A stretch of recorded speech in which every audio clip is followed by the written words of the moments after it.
Welcome back to another episode of 5 Minutes With, where we spend 5 minutes with someone who's making an impact. I'm Morgan Allen, joined by my wonderful host, Dr. Suny Caminero.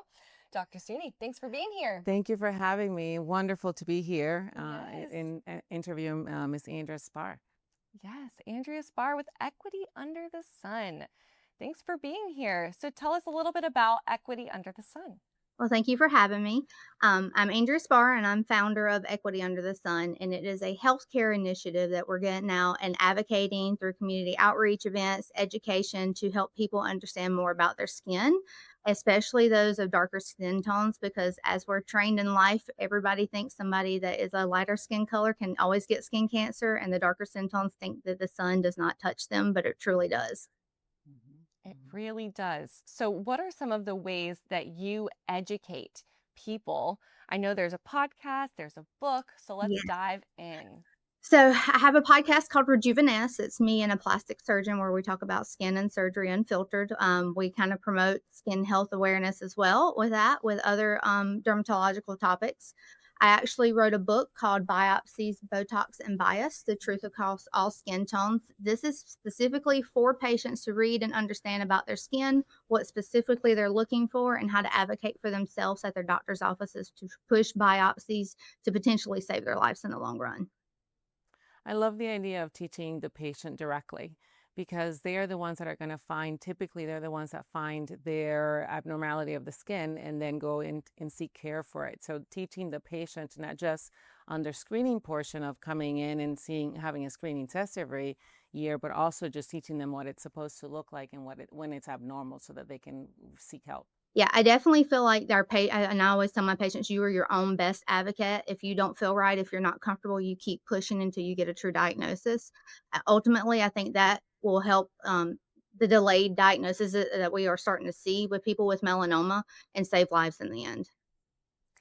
Tell us more about you. Tell us what makes you the expert in this area? What makes it so that people, to let us know what is your background and why this is important? Why did you go into this?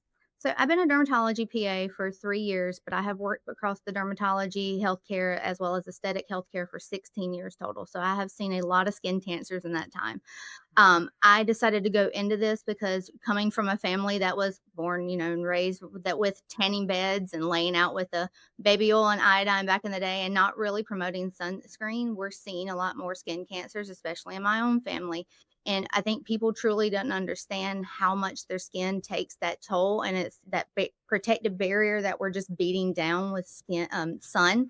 And ultimately is causing more daily activity problems, life problems, aesthetic problems. People are losing confidence in themselves where they're getting more and more scars from having skin cancer removed and cut and frozen. So I'm a firm believer if you can try and catch something sooner rather than later, that can actually potentially help you in the long run.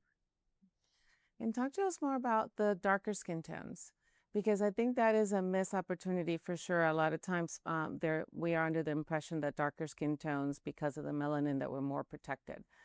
Tell us more about that. I think that's a really important point to make. Yeah, I always explain to my patients too, just because you don't sunburn, that does not mean that there's not DNA damage. So you can still get a darker tint to a dark skin tone and still have that DNA damage to manipulate those cells.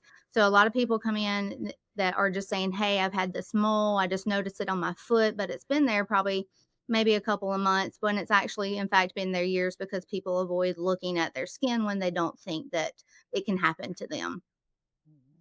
It's so true. And everybody needs to start taking note of the different aspects of their body and becoming more aware. It's really important. It's your health. It's life or death. So tell us, what is one tip that you would give for the audience who is listening, no matter what skin tone? How can we be out ahead of skin cancer? So educate yourself. Skin cancer doesn't discriminate. Education shouldn't either. We should keep learning something new every day because times keep changing, the environment keeps changing, healthcare and medicine keep changing. So if you know more about your body and you know what you're looking for, you can potentially, again, save your own life.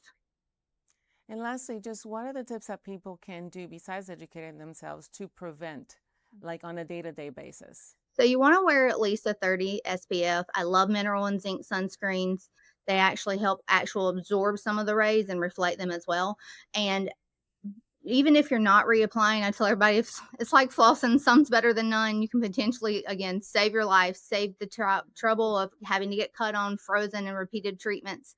But sunscreen, sunscreen, sunscreen. If you remember anything from this whole conversation, would be to reapply your sunscreen. Yes, ma'am. Thank you so much for coming on the show today, sharing your expertise and your passion with us. We appreciate it. Thank you so much for having me. Thank you. Dr. Suny, thank you. Thank you For being my co-host. And viewers, we appreciate you for tuning in to another episode. If you want more information, you can check it out right underneath this video. We have Dr. Andrea's information right there, and you can see many other profiles here on dailynewsnetwork.com. We'll see you in the next episode of 5 Minutes With.